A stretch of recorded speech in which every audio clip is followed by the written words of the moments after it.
Hello friends, welcome to vet Vidyarthi YouTube channel. ಈ ಒಂದು ವಿಡಿಯೋದಲ್ಲಿ ಏನು ನೋಡ್ತಾ ಇದೀವಪ್ಪ ಅಂತಂದ್ರೆ ಪಶುಸಂಗೋಪನೆ ಡಿಪ್ಲೊಮಾ ಇನ್ ವೆಟರ್ನರಿ ಅದರ ರಿಲೇಟೆಡ್ ಒಂದಿಷ್ಟು ಇನ್ಫಾರ್ಮೇಶನ್ ನೋಡ್ತಾ ಇದೀವಿ. ಹಿಂದಿನ ವಿಡಿಯೋದಲ್ಲಿ ನಾವು ಅಪ್ಲಿಕೇಶನ್ ಯಾವಾಗಿಂದ ಸ್ಟಾರ್ಟ್ ಆಗಿತ್ತು ಮತ್ತೆ ಯಾವಾಗ ಎಂಡ್ ಆಗುತ್ತೆ ಅನ್ನೋದನ್ನು ನೋಡಿದ್ವಿ. ಅದು ಇನ್ನೊಂದ್ಸಲ ಹೇಳಬೇಕಾದ್ರೆ ಹೇಳ್ತೀನಿ. ಅರ್ಜಿ ಸಲ್ಲಿಸುವ ಪ್ರಾರಂಭ ದಿನಾಂಕ ನಿನ್ನೆ ಅಂದ್ರೆ 1/6/2026 ಜೂನ್, ಮತ್ತೆ ಕೊನೆ ದಿನಾಂಕ ಯಾವ ಇರುತ್ತಪ್ಪ ಅಂದ್ರೆ ಜೂನ್ 30. ಓಕೆ, ಇವತ್ತು ಈ ವಿಡಿಯೋದಲ್ಲಿ ಏನು ನೋಡ್ತಿದ್ವಿ ಅಂದ್ರೆ ವಿದ್ಯಾರ್ಹತೆ ಅಂದ್ರೆ ಏನು ಕ್ರೈಟೇರಿಯಾ ಇರಬೇಕು, 10th ಅಲ್ಲಿ ಎಷ್ಟು ಪರ್ಸೆಂಟೇಜಿಂದ ಪಾಸ್ ಆಗಿರ್ಬೇಕು ಅಂತ ನೋಡೋಣ. ಓಕೆ, ಫಸ್ಟ್ ನಾವು ಈ ಡಿಪ್ಲೊಮಾ ಇನ್ ವೆಟರ್ನರಿ ಅಥವಾ ಪಶುಸಂಗೋಪನೆ ಇದು 2 ವರ್ಷದ ಕೋರ್ಸ್ ಇರ್ತೈತಿ. ಈ 2 ವರ್ಷ ಕೋರ್ಸ್ ಮಾಡ್ಬೇಕಪ್ಪ ಅಂತಂದ್ರೆ ನೀವು ಮಿನಿಮಮ್ 10th ಅಲ್ಲಿ SC/ST ಸ್ಟೂಡೆಂಟ್ಸು 40% ಅದು ಕನ್ನಡ ವಿಷಯ ಕಡ್ಡಾಯವಾಗಿ ಪಾಸ್ ಆಗಿರಬೇಕು, 40%.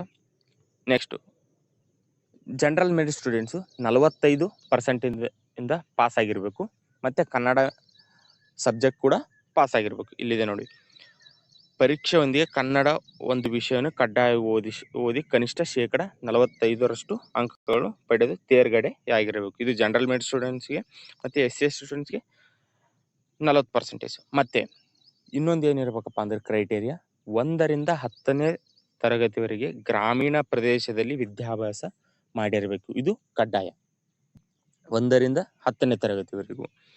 ಮತ್ತು ವಯೋಮಿತಿ ರಿಲೇಟೆಡ್ ಬಂದರೆ, ಏಜ್ ರಿಲೇಟೆಡ್ ಬಂದರೆ, ನೀವು ಅಪ್ಲಿಕೇಶನ್ ಹಾಕುವ ಕೊನೆಯ ದಿನಾಂಕ ಅಂದರೆ 30/6/2026 ಅಭ್ಯರ್ಥಿಯ ವಯಸ್ಸು 20 ವರ್ಷ ಮೀರಿರಬಾರದು. ಅಂದರೆ ಇಲ್ಲಿಯವರೆಗೆ ನಿಮ್ಮದು 20 ಅಥವಾ 20 ವರ್ಷದೊಳಗಿರಬೇಕು.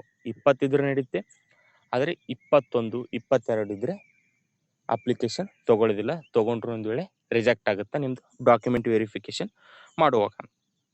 ಮತ್ತು ಇದರದ್ದು ಬೋಧನಾ ಮಾಧ್ಯಮ ಅಂದರೆ ನಿಮ್ದು ಹೇಗೆ ಟೀಚ್ ಮಾಡ್ತಾರಪ್ಪ ಅಂತಂದರೆ ಕನ್ನಡ ಮೀಡಿಯಮಲ್ಲೇ ಇರುತ್ತೆ. ಆಲ್ಮೋಸ್ಟ್ ಇಂಗ್ಲೀಷ್ ಕನ್ನಡ ಇರುತ್ತೆ, ಜಾಸ್ತಿ ಕನ್ನಡ ಮೀಡಿಯಮಲ್ಲೇ ನಿಮಗೆ ಟೀಚ್ ಮಾಡ್ತಾರೆ. ಓಕೆ, ನೆಕ್ಸ್ಟ್ ಇದು ಯಾವ ವೆಬ್ಸೈಟಲ್ಲಿ ಹೋಗಿ ಹಾಕಬೇಕಪ್ಪ ಅಂತಂದರೆ ಕಾಪ್ಸು ವೆಬ್ಸೈಟ್, KVFSU ಅಂತ ಗೂಗಲಲ್ಲಿ ಸರ್ಚ್ ಮಾಡಿದರೆ ನಿಮಗೆ ವೆಬ್ಸೈಟ್ ಬರುತ್ತೆ. ಅಲ್ಲಿ ಹೋಗಿ ನೀವು ಅಪ್ಲಿಕೇಶನ್ನ ಹಾಕ್ಬೋದು. ನಾನು ಹೇಗೆ ಹಾಕಬೇಕು ಕೂಡ ಅಂತಲೂ ನೆಕ್ಸ್ಟ್ ವಿಡಿಯೋದಲ್ಲಿ ಹೇಳ್ತೀನಿ. ಮತ್ತು ಈಗ ಈ ಅಪ್ಲಿಕೇಶನ್ ಹಾಕೋಕ್ಕೆ ಎಷ್ಟು ದುಡ್ಡು ಇರುತ್ತೆ ಅಂತಂದರೆ, ಸಾಮಾನ್ಯ ವರ್ಗದವರು ಮತ್ತು 2A 3B 3A ವರ್ಗದವರಿಗೆ ಎಷ್ಟು 700 ರೂಪಾಯಿ ಇರುತ್ತೆ. ಮತ್ತು SC/ST ಸ್ಟೂಡೆಂಟ್ಸ್ಗೆ 350 ರೂಪೀಸ್ ಇರುತ್ತೆ.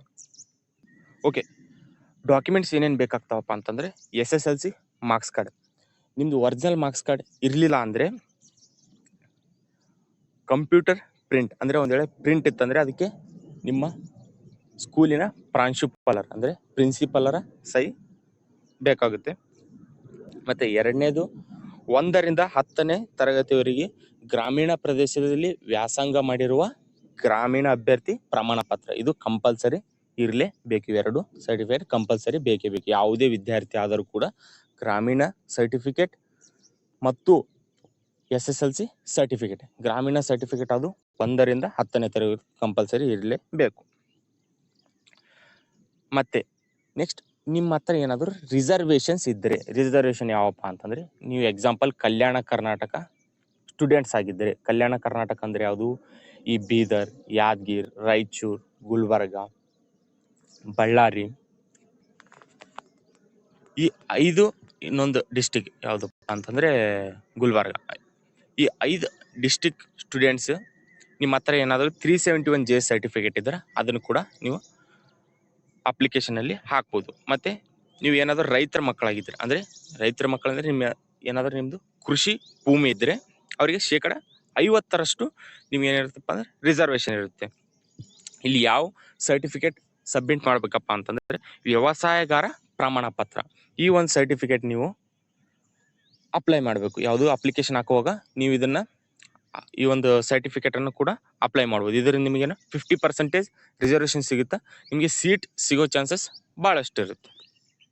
ಈ ಸರ್ಟಿಫಿಕೇಟ್ ಎಲ್ಲಿ ಸಿಗ್ತೈತಪ್ಪ ಅಂತಂದ್ರೆ ನಿಮ್ಮ ನಿಯರೆಸ್ಟ್ ತಾಲೂಕಾ ಆಫೀಸ್ ಅಥವಾ